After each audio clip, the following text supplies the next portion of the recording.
नमस्कार दोस्तों, स्वागत है आपका आपके अपने YouTube चैनल में जिसका नाम है फन फैक्ट्स एंड मिस्ट्री। आज हम बात करेंगे हमारे परम भक्ति भाव से जुड़े महाबली हनुमान जी के कुछ अनजाने और रोचक तथ्यों के बारे में। हनुमान जी रामायण का एक महानायक है जो अपनी भक्ति, शक्ति और प्रेम के कारण हमारे दिलों में बसते हैं। चलिए शुरू करते हैं कि अनजाने तथ्यों की खोज में। पवन पुत्र हनुमान। हनुमान जी का एक अन्य नाम पवन पुत्र भी है, जो उनके माता पिता वायुदेव और अंजनी देवी से जुड़ा हुआ है। वायुदेव, जो कि हवाओं के देवता है, हनुमान जी के परम भक्त है, इसलिए हनुमान जी को पवन पुत्र के रूप में भी जाना जाता है। चिरंजीवी हनुमान। हनुमान जी को चिरंजीवी भी कहा जाता है, जो उनकी अमरता को दर्शाता है। हनुमान जी ने अपने जीवन के समय लंका में सेतु बंधन के लिए एक छोटा सा भूमि का पर्वत का टुकड़ा उठा लिया था, जिसे आज भी हनुमान जी का दंडा के नाम से जानते हैं। दोस्तों, क्या आप जानते हैं हनुमान की मूर्ति को केसरिया सिंदूर क्यों फांसा जाता है? एक दिन माता सीता अपने मांग में सिंदूर भर रही थी। तब हनुमान जी आए और उन्हें पूछा, माता आप ये क्या कर रही है? तब सीता माता ने कहा, इस लाल रंग को सिंदूर कहते हैं। इसे मांग में भरने से मेरे स्वामी प्रभु श्री राम की आयु में वृद्धि होती है, इसीलिए मैं इसे प्रतिदिन अपनी मांग में लगाती हूँ। तब हनुमान जी ने सोचा कि अगर एक चुटकी भर सिंदूर से प्रभु राम की आयु में वृद्धि होती है, तो क्यों न मैं पूरे इस सिंदूर को ही रंग जाऊं, जिससे मेरे प्रभु श्री राम अमर हो जाएंगे। और उसी दिन से हनुमान जी ने अपने पूरे शरीर पर सिंदूर लगाना शुरू किया। आज भी जब हम मंदिर जाते हैं तो देखते हैं कि हनुमान जी की मूर्ति को केसरी सिंदूर लगाया जाता है। अंजनेया, जो कि हनुमान जी का एक अन्य नाम है। हनुमान जी का एक और प्रसिद्ध नाम अंजनेय है, जो उनकी माता के नाम से आया है। उनकी माता के नाम अंजना देवी था, इसलिए हनुमान जी को अंजनेय भी कहा जाता है। शनिदेव और हनुमान जी। दोस्तों, क्या आप जानते हैं हनुमान जी और शनिदेव का एक रोचक संबंध है? हनुमान जी की कुल देवी अंजना देवी के साथ शनिदेव का रिश्ता भाई बहन का होता है। हनुमान जी ने एक दिन सूर्यदेव के रूप में समुद्र में प्रवेश किया और उसके बाद अंजना देवी ने हनुमान जी को जन्म दिया। हनुमान जी का विवाह। हनुमान जी ने अपने जीवन में कभी विवाह नहीं किया। उनका केवल भगवान राम की सेवा में समर्पण और प्रेम था। उन्होंने अपने जीवन में ब्रह्मचर्य को अपना लिया और उनकी वफादारी भक्ति को देखकर भी आज हम लोग उनकी पूजा करते हैं। हनुमान जी हमेशा ब्रह्मचारी रहे हैं, अर्थात वे कभी भी व्यवहारिक जीवन में स्थित नहीं हुए।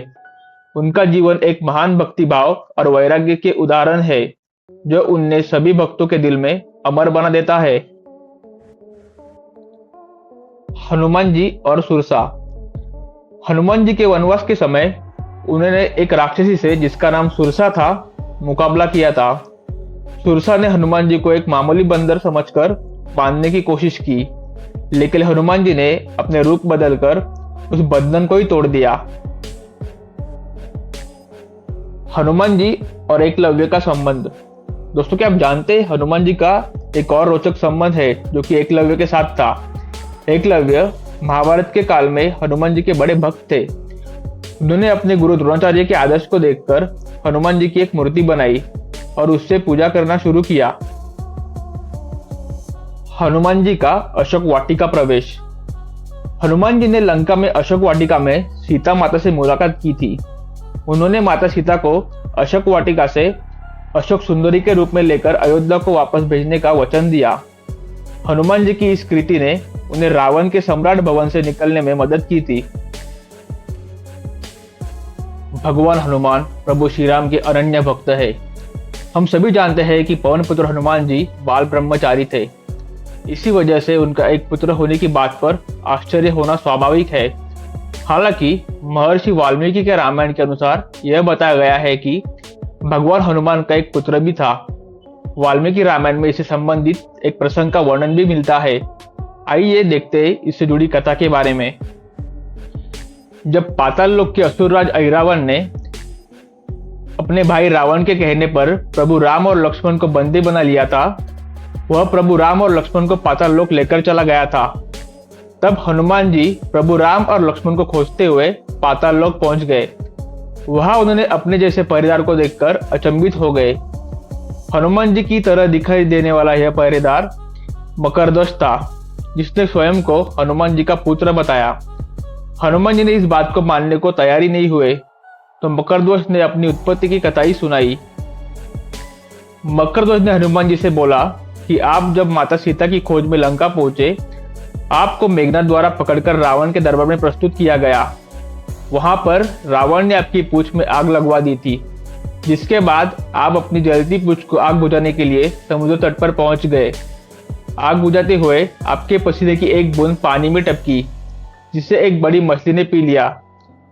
उसी एक बूंद की वजह से वह मछली गर्भवती हो गई।